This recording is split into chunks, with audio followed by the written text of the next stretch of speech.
really good with trivial knowledge, presidents, sports, all kinds of things, you name it. Phoenix, I shared some of my Phoenix knowledge on the walk over here.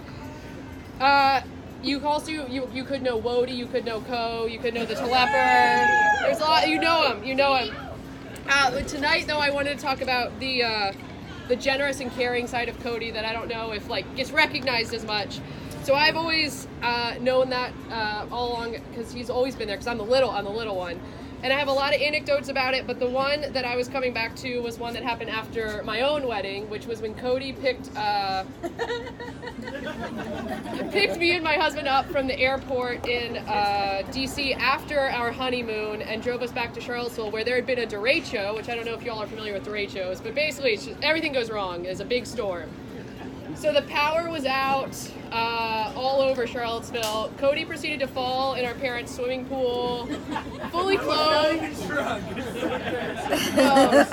He's sober. He was fully clothed. He ruined his phone. He came over to our house, which didn't have air conditioning. He drank warm beer. He had no phone.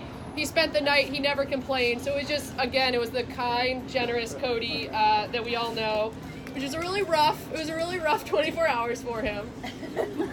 But we all made it through. And then Danny, there's a story I come back to as well for you, and I think it was the moment that I knew this would go where it was.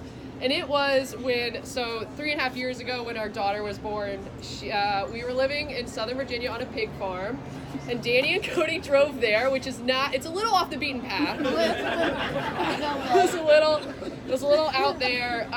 She was only, I think, a week old at that point. We were a mess. And Cody and Danny went to the one main store in town, which is of course a Walmart.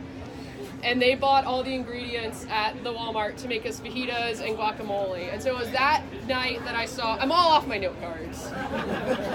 Anyway, it was that night that I saw in Danny the same kindness and generosity that I've seen in Cody, and that I knew that Cody was going to have a partner that gave him not only appreciated what he could give, but also would reciprocate it. So, hold on, let me just make sure I got it all. Oh, I'm very happy to be standing here today, toasting Cody